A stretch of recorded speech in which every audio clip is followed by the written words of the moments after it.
Hello everybody, Andy here talking about boarding actions. So first things first, GW did not send me the book, otherwise that's what I would be showing, do some very nice glamour shots of that, some thirst traps of the book, no doubt.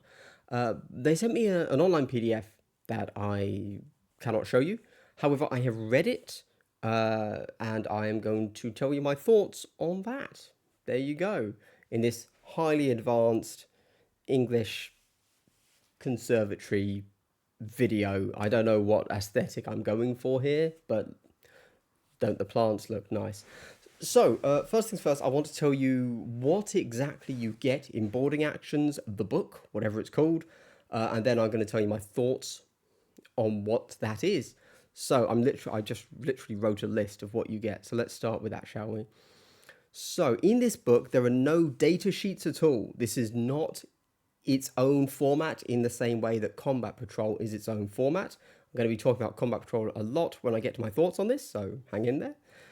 It is just a bunch of missions and a few force building rules. That's the whole 300 pages right there. It also gives you a few things, like, because obviously you're playing on the Into the Dark, the boarding actions terrain, so it tells you like this is how line of sight works. And there are a few core rules modifications. For example, as I'm sure you know, leaders cannot be attached to units. That's a thing. And also, you can't charge if you don't have line of sight on the enemy. Those are the two that really stick in my head for whatever reason. There are more probably, but those are the two that are still a thing even in this book. Right. We then get leaders can't be attached to units. I just said that. There are also, when you get to the list building functions, a whole bunch of special rules have been removed from units data sheets. So if it's called a rules adaptations list.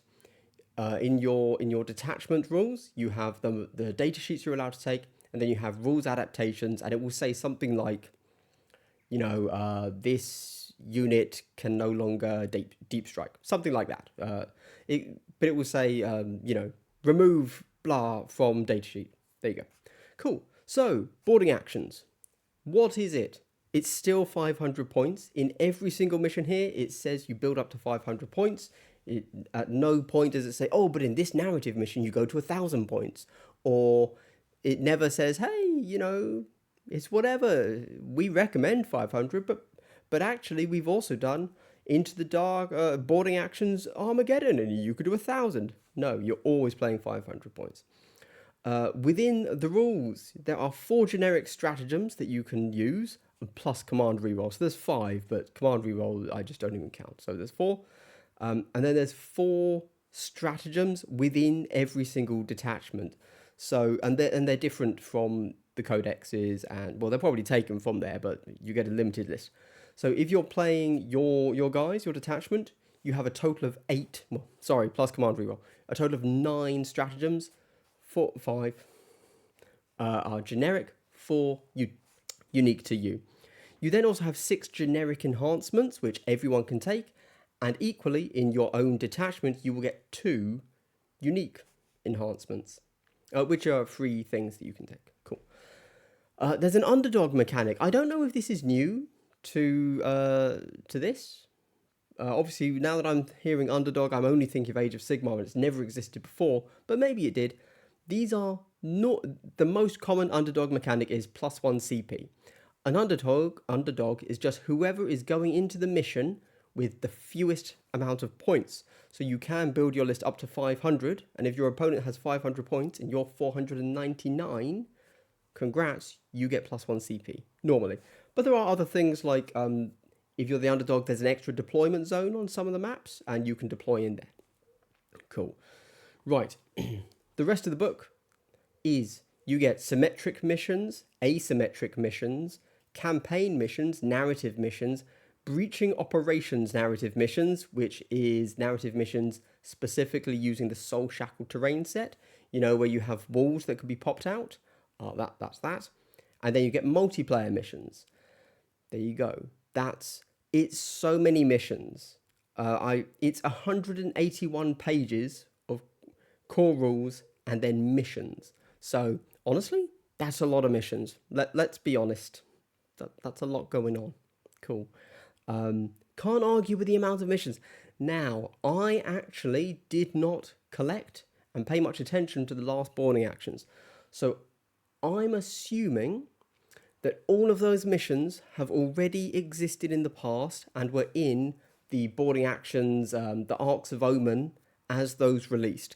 But I don't know that. It's possible they're all new. It's possible none of these have been released before. I have done no research and I will not do any research. So there you go. Cool. Either way, it's a lot of missions. And if you're new to 10th, perhaps, or you didn't pick up all of those very hard to get books, at least the first one was impossible to get, this is a good thing. There's lots to do here. I approve. We then get... Yes, so let's take Space Marines as a bit of an example.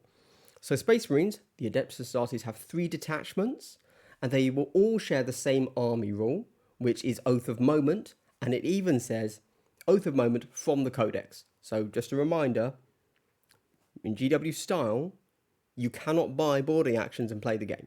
You need to buy boarding actions and your army rules. Just throwing that out there, which are very expensive. There you go. Not that I'm complaining, I love spending money on my hobby, to clarify. I'll probably buy this boarding actions book. Like, it's good stuff. But anyway, you then get 3 detachments, which is Boarding Strike, Pylum Strike Team, and Terminator Assault. Boarding Strike being just kind of generic Space Marines. It's all your standard dudes that you would expect, your Intercessors, your Assaults, whatever else they have. I don't know, Stern Guard. Pylum are your Phobos armor dudes. Terminators are Terminators. Cool. They each have their own unique 4 stratagems that are not shared with any of the other detachments there. Either, at least certainly not within the Adeptus Astartes. They're all unique. I assume that these are all taken from the Codex. I don't really know. I don't play 40k. So. And then they all have their own 2 enhancements, which again are unique to their detachment, not shared. And then you get your list of dudes you can take. Cool. And that's it. That's the book. 181 pages of core rules and missions, of which I believe 30 pages are the core rules, just to, which is list building, rules modifications, etc. And then 103 pages of detachments, with each detachment being 3 pages, which is your army list, your army rule, your detachment rule, your rules changes, so rules adaptations from the Codex, 4 strats, 2 enhancements. There you go. Whew. Okay, so is it worth it? What really is it? So I think, actually, yes. Sorry, let me clarify something. I have not played a game of boarding actions. This is purely theoretical, based on the presentation of this book. I have not had time to play it, unfortunately, and test it. So this isn't a review. It's a review of the book as a product, but it's not a review of the game format as a format. This is purely on how it is shown. So, I didn't much like Combat Patrol. It was, it was a beginner's game. You roll a few dice, you get cracking. And then you say, oh, okay, cool, I've played my Combat Patrol. Let's crack on. Let's get to the proper game. But the question is, what is the proper game for you? For me, man, I bounced off hard of 2K. It took too long. It wasn't particularly fun. I felt like I was so restricted by board size that nothing really made sense. I didn't much care for it, is what I'm saying. Combat Patrol, at that random points level, it's just a box, right? And no list building. It was just, here's your guys, go for it. But I've got Kill Team for that. I don't need Combat Patrol. I like Kill Team. I have no list building in Kill Team.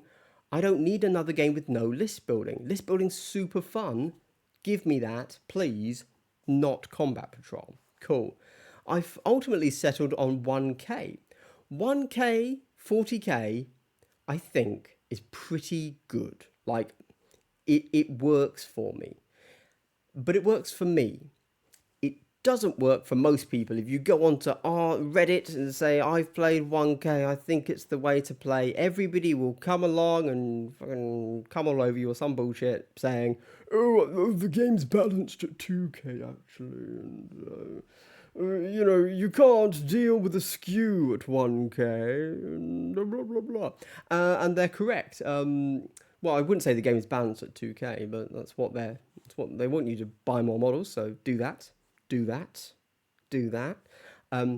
it's true that at 1K you don't have the points to deal with the skew, because the game is very skewy. You can build into that, which is a good thing. I like that you can, play around with lists. You can't necessarily deal with a skew, and you also can't deal with an anti-skew. If someone just comes, if you just play a generic list, but somebody comes into you with something that is going to wreck your list just by accident, you kind of can't deal with it. Whereas at 2K, you have enough redundancy that you possibly can. Cool. Those are my thoughts. Right.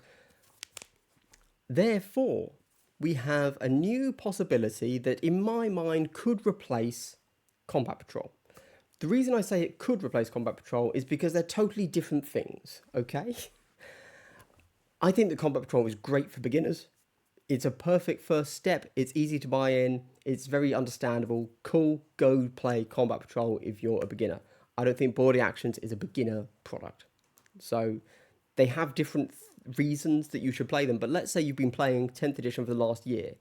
Should you still play Combat Patrol? No, probably not. You should have advanced to 1K if you don't want to go to the 2K place. Or, I would argue now, maybe because of what was just said about 1K, where I'm fortunate that I've played with a friend and we just, we say, don't be a dick, and we're both happy to play that way, even if he does then take, two units of warp spiders. And says, oh, I didn't think they were very good, mate. Yeah, sure, bruv. Whatever.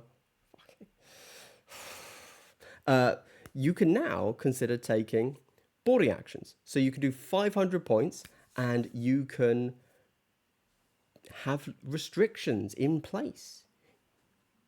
There you go. I get to play 1K because I'm playing with someone and we put our own restrictions on ourselves. That's great. But if I were to play 1K at my local, trying to expand my social circle, I would get smashed, or I would accidentally do the smashing. Now, I could say, hey, do you want to do boarding actions? I don't have to do any provisos, because the format has done that for me with its extensive list building rules. But there's still list building, and that's the absolute key.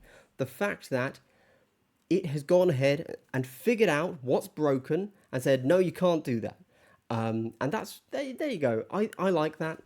What I don't like, just to throw it out there, sorry, if you've never done boarding actions, the other thing I haven't mentioned is that it's restricted to a particular type of terrain, which is a bugger to set up. Like, it takes so long.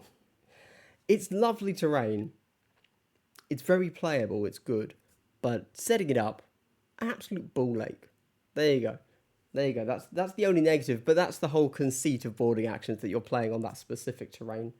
But apart from that, yeah, it's a Combat Patrol sized board as well. So it fits a similar niche, but it adds list building, etc., etc. You can play into, I think the Eldar have like 4 detachments. You can do Harlequins, you can do Corsairs, Enneads, you could do Aspect Warriors, or you can do like generic. And like demons have 5, so you could do mixed or individual demon things, demon gods, mono gods. And yeah, I think this is really good. I would happily give this a play. I had actually wanted to play it before doing this review, but I haven't had time. Why do you think I'm recording in here? Because I'm a man flush with time, clearly. But yeah, there you go. That's my thing. I'm going to buy the book. I think this is a good product. I think this will be a brilliant, I don't want to say next step from Combat Patrol. I don't think that's what this is, because you have to have so much specialized terrain that you can't use anywhere else. But I think it's probably, if you just think of formats, it's the next thing you should play after Combat Patrol if you're not aiming for 2K. I think boarding actions could be a main format for several people. If you think back to what I said about Spearhead, where I kind of said it's a good thing, like it's a really good beginner thing, it's a good way to learn the game, and you still get some tactical nous in there, but it's probably not your only game, right? I think Boarding Actions has enough in it that it could be somebody's only game. There you go. Cool. All right, well, thank you for watching. Good luck getting the book. You never know how GW is going to stock these things, right? Okay. Have a good one, everybody. Bye.